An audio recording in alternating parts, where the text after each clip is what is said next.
हे गुरुदेव, यह मेरे साथ क्या हो रहा है? मैं कुछ भी समझ नहीं पा रहा हूं। मुझे चारों तरफ दुख ही दुख दिखाई दे रहा है। इतने दुख तो मुझे पहले नहीं थे जितने कि अब हैं। ऐसा क्यों गुरुदेव? आपने तो कहा था दुखों का ख्याल नहीं आना चाहिए। आपने जो मंत्र दिया था वह भी नष्ट हो गया। आप ही बताएं गुरुदेव, वह मंत्र मुझे कैसे मिलेगा? गुरु ने कहा, मंत्र तो तुम्हें मिल चुका है, बस अब तुम्हें उस मंत्र को सिद्ध करना होगा। दोस्तों, किसी ने बड़े कमाल की बात कही है, नजरें बदलो नज़ारे बदल जाएंगे। बाकी आपकी सोच भी बहुत महत्वपूर्ण है, जो आपके भविष्य की नींव रखती है। अगर आप नकारात्मक सोच रखते हैं, यदि आप स्वयं को कमज़ोर मानते हैं, तो आप कमज़ोर ही होंगे।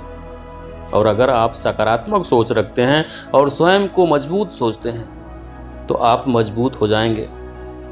तो चलिए दोस्तों, इस बात को एक कहानी के माध्यम से समझते हैं। बहुत समय पहले की बात है। एक बार एक परेशान व्यक्ति किसी बौद्ध भिक्षु के पास जाता है और कहता है, हे गुरुदेव, मेरी तो किस्मत ही खराब है। मैंने आज तक अपनी जिंदगी में जो कुछ भी चाहा है वह मुझे नहीं मिला। हमेशा असफलता और निराशा ही मिली है। लेकिन मैं बहुत से लोगों को जानता हूं जिनकी जिंदगी में किसी चीज की कमी नहीं है। उन्होंने अपने जीवन में जो कुछ भी चाहा है वह सब उन्हें मिला है। हे गुरुदेव, आखिर ऐसा क्यों होता है? ऐसा क्यों होता है कि कुछ लोगों को सब कुछ मिलता है, वह जो कुछ भी करते हैं हर काम में सफल होते हैं, अपनी चाहने वाली हर चीज को हासिल कर लेते हैं, जबकि दूसरी तरफ ज्यादातर लोग बस मेरी तरह सपने देखते रहते हैं, लेकिन वह कभी भी अपनी मनचाही चीजें और सफलता नहीं हासिल कर पाते। तो आप मुझे कोई ऐसा तरीका बताएं गुरुदेव, जिससे मैं भी अपने भाग्य को ठीक कर सकूं, अपनी मनचाही सफलता हासिल कर सकूं। उन बौद्ध भिक्षु ने उस व्यक्ति की पूरी बात को बड़े ध्यान से सुनी और फिर कहा, तुम सफल लोगों की बात कर रहे हो सकता है उनमें से कुछ लोग अपने भाग्य के सहारे सफल हो गए हों, लेकिन ज़्यादातर लोग भाग्य के सहारे नहीं बल्कि इसलिए सफल होते हैं क्योंकि उन्होंने सफलता को कमाया होता है। सफलता प्राप्त करने के लिए, लगातार सफल बने रहने के लिए इंसान के अंदर कुछ महत्वपूर्ण आदतों और एक विशेष नज़रिए का होना बहुत आवश्यक है। इसके बारे में मैं जो तुम्हें बताने जा रहा हूँ, अब मेरी बात को अंत तक ध्यान से सुनना। व्यक्ति ने कहा, हे गुरुदेव, आप जो कुछ भी कहेंगे मैं आपकी पूरी बात को ध्यान से सुनूंगा। बौद्ध भिक्षु ने कहना शुरू किया, हम सही तरीके और शांत मन के साथ सोचकर जीवन में आने वाली हर चुनौती का समाधान खोज सकते हैं। हम सबको अपने प्राण शक्ति को खोजने का प्रयास करना चाहिए।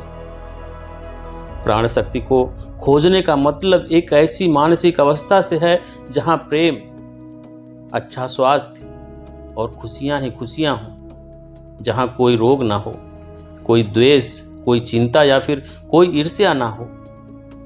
हमें अपने प्राण शक्ति के नज़दीक पहुंचने के लिए वह हमेशा करते रहना चाहिए जो हम करना पसंद करते हैं। हमें हर रोज खुद से प्रश्न पूछने चाहिए, क्या हम अपने लक्ष्य के प्रति पूरी ईमानदारी के साथ मेहनत कर रहे हैं? क्या हम सकारात्मक और अच्छे विचार रखने वाले साथियों के साथ जुड़े हुए हैं? क्या हम अपने कर्तव्य और विचारों के प्रति ईमानदार हैं? क्या हम अपने खाली समय का सदुपयोग कर रहे हैं? इस तरह के सभी प्रश्न हमारे प्राण शक्ति तक पहुंचने के लिए मजबूर करते हैं और हम अपने प्राण शक्ति तक पहुंचकर अपने लक्ष्य और खुशियों को निर्धारित कर सकते हैं। हमें हमेशा ऐसे लोगों के साथ रहने का प्रयास करना चाहिए जिनके लक्ष्य बड़े हों और जिनके जीवन के मूल्य बड़े हों, क्योंकि ऐसे लोग आगे बढ़ने के लिए प्रेरित करते हैं, हमारी सफलता से खुश होते हैं और हमें सही सलाह देते हैं। हमें हमेशा सकारात्मक सपने देखते रहना चाहिए। यह सब हम इन 5 तरीकों से कर सकते हैं। पहला तरीका, हमें खुद से सवाल पूछते रहना चाहिए कि मैं कौन हूं, मुझे अपने जीवन में कहां और कैसे पहुंचना है। दूसरा तरीका, हमारे लक्ष्य पूरी तरह से स्पष्ट होने चाहिए। हमें अच्छे से पता होना चाहिए कि हमें अपने जीवन में क्या हासिल करना है। तीसरा तरीका, हमारे लक्ष्य को पूरा करने के लिए हमें एक समय सीमा निर्धारित करनी चाहिए। चौथा तरीका, हमें हमारे सपनों के प्रति सकारात्मक और आस्थापूर्ण दृष्टि बनाए रखना चाहिए। और पांचवा तरीका, हमें हमारे लक्ष्य के प्रति पूर्ण रूप से समर्पित होना चाहिए। हमें खुद के बारे में हमेशा सकारात्मक बातें ही करनी चाहिए। यहाँ तक कि अकेले होने पर भी हमें खुद के बारे में भी सकारात्मक बातें सोचनी चाहिए, क्योंकि कहे गए शब्दों में बहुत बड़ी ताकत होती है। जैसे उत्साह और आशा से भरे शब्द किसी भी व्यक्ति की जिंदगी बदल सकते हैं, वैसे ही नकारात्मक शब्द किसी की भी जिंदगी बर्बाद कर सकते हैं। यह काम हम किसी भी उम्र में कर सकते हैं। हम कभी भी कुछ नया सीखने या सफल होने के लिए बूढ़े नहीं होते। सफल होने के लिए हमें चीजों या उचित शिक्षा की नहीं बल्कि दृढ़ संकल्प की जरूरत होती है। अगर इंसान का इरादा पक्का हो तो वह रास्ते अपने आप खुद ही बना लेता है। हमें खुद को हर रोज यह याद दिलाते रहना चाहिए कि हमारी उपलब्धियां क्या है, अभी तक हमने अपने जीवन में क्या क्या किया है, हम अपने जीवन में बेहतर हैं तो क्यों हैं, हमारे लक्ष्य क्या हैं, हम क्या करना चाहते हैं और हम अपने लक्ष्य को कैसे पूरा करेंगे। यकीन मानिए, हमारी ये आदत हमें अपने लक्ष्य पर केंद्रित और सकारात्मक बनाए रखेगी। अगर हमारे साथ काम करने वाले और आसपास के लोगों को महत्वपूर्ण और अच्छा महसूस करवाते हैं, तब वह हमारे लिए और बेहतर करने की कोशिश करते हैं। तब हमारे सफल होने की संभावना कई गुना बढ़ जाती है। हमें कभी भी तेज आवाज और अभद्र शब्दों का प्रयोग नहीं करना चाहिए, क्योंकि ऐसा करने से हम कमजोर और कम आस्था वाले व्यक्ति प्रतीत होते हैं। हमारी सफलता का निर्धारण इस बात से नहीं होता है कि हम अपने लिए क्या करते हैं, बल्कि इस बात से होता है कि हम क्या सोचते हैं। इसलिए हमें जो चाहिए उसके बारे में हमेशा सकारात्मक सोचना चाहिए, और इस तरह से हमें वह मिल जाएगा जो हम अपने जीवन में पाना चाहते हैं। सफल लोग सकारात्मक सोचने की कला से सब कुछ हासिल कर लेते हैं, जो कुछ भी वह अपनी जिंदगी में पाना चाहते हैं। सकारात्मक सोचने की कला एक ऐसी कला है जो सफलता की कामना करने वाले हर व्यक्ति के अंदर होनी चाहिए। व्यक्ति ने कहा, हे गुरुदेव, मैं अपने अंदर सकारात्मक सोच कैसे ला सकता हूं? क्या इसका कोई मंत्र है? गुरु ने कहा, हाँ, इसका एक मंत्र है, लेकिन वह इतना भी आसान नहीं है कि उस मंत्र को हर कोई पा सके। व्यक्ति ने कहा, हे गुरुदेव, आप बताएं तो सही, मुझे उस मंत्र को पाने के लिए क्या करना होगा? मैं उस मंत्र को पाने के लिए सब कुछ करने के लिए तैयार हूं। गुरु ने कहा, जिस प्रकार तुम अपने घर से यहां तक आए हो, ठीक उसी प्रकार तुम यहां से अपने घर की तरफ निकलना और अपने मन में यह कहते हुए जाना कि मैं दुनिया का सबसे सुखी व्यक्ति हूं। मैं जो भी पाना चाहता हूं वह सब कुछ मेरे पास है। अब मुझे कुछ भी नहीं चाहिए। यह सुनकर वह व्यक्ति बहुत खुश हुआ और कहा, बस इतनी सी बात? यह तो बहुत आसान है। गुरु ने कहा, लेकिन इसकी एक शर्त भी है। जब तुम यह बात अपने मन में दोहरा रहे होंगे, तब तुम्हारे मन में दुखों की याद नहीं आनी चाहिए। अगर तुम्हारे मन में कोई भी दुख आ गया तो सारा खेल बिगड़ जाएगा। व्यक्ति ने कहा, इसे तो मैं बड़ी आसानी से कर लूंगा। और यह कहकर वह घर की तरफ चल दिया और अपने मन में जोर जोर से कहने लगा, मैं बहुत सुखी हूं। मैं जो कुछ भी पाना चाहता हूं वह सब कुछ मेरे पास है।